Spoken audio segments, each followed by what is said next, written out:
Today we're getting our first look at video of the final moments of a violent rampage at the end of last year. It spanned from Denver to Lakewood. It was the moment that a Lakewood police agent, herself wounded and on the ground, was able to fatally shoot a man who had just killed 5 people.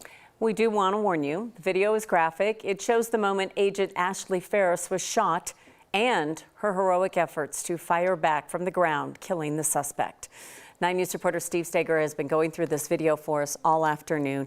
It's incredibly compelling. We know it is a little shocking and disturbing, but it's really compelling, and they released it now because the investigation is complete, right? Right. Anytime an officer uses deadly force, case is investigated by another agency and then the district attorney's office. In this case, Jeffco DA Alexis King announced this afternoon that she has cleared Agent Ferris and another Lakewood agent who fired at this shooter back in December.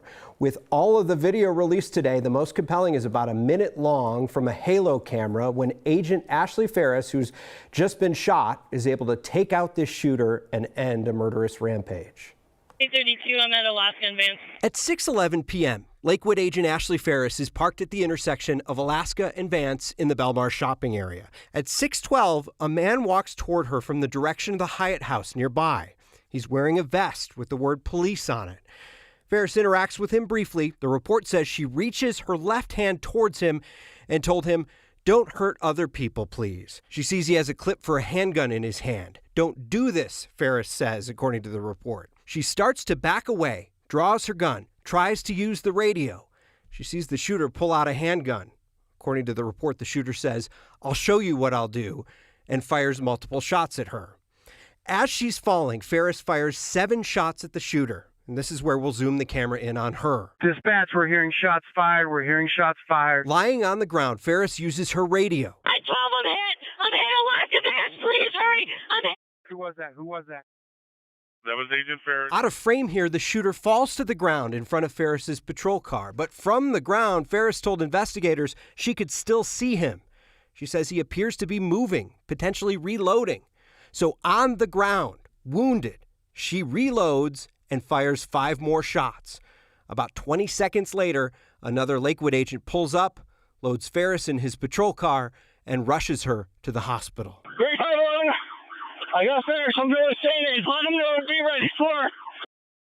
At the end of all of this, that shooter had killed 5 people in Denver and Lakewood. Ferris was shot in the abdomen. Fragments from the bullet hit her sciatic nerve. Her right leg was basically paralyzed there on the scene.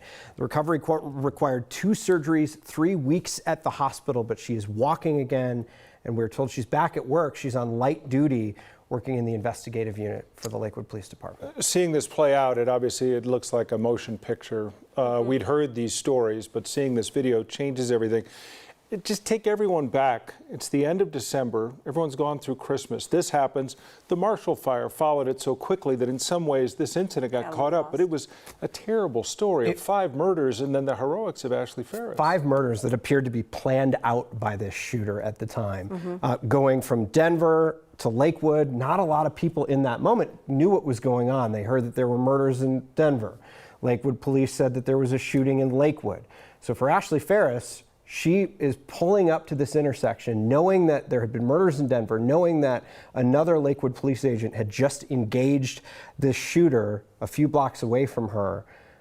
Then someone walks up wearing a police vest, and she thinks perhaps that this is actually an unarmed security or an armed security officer from the bank a few blocks down the road. She's not sure who it is. All of a sudden, her instinct kicks in. Thankfully, it did, and she was able to stop this man. Seconds. You know, and she only really spoke about this once, and she kind of has shied away from that idea of being a hero.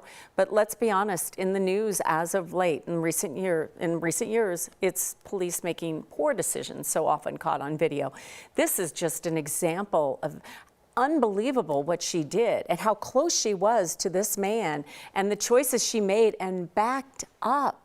And then fired her weapon. Then you also think about what would have happened if she hadn't gotten that shot off. We don't know. Yeah, we don't know. I mean, this man had just gone around town and basically crisscrossed the metro area, killing people with a list of people he planned to kill. No one knows what would have happened next, but thankfully for her, this was all put together. And part of her recovery, right, is she saw this video months ago, right? As they She did, as part of the investigation too. She couldn't see the video right away. She had to kind of like tell her story first, then she would see the video. But she's back and she's on light duty. Pretty courageous when she spoke to reporters a few months ago just about what had happened, what she had been through, her recovery, hoping to run again. Said that she had a little bit of a limp, but she was starting to feel better when she last talked to reporters. It's amazing just to see that video and see what happened in just a few seconds, Steve. Thanks for breaking it down for us. We will continue to reflect on that story for a while, that's for sure.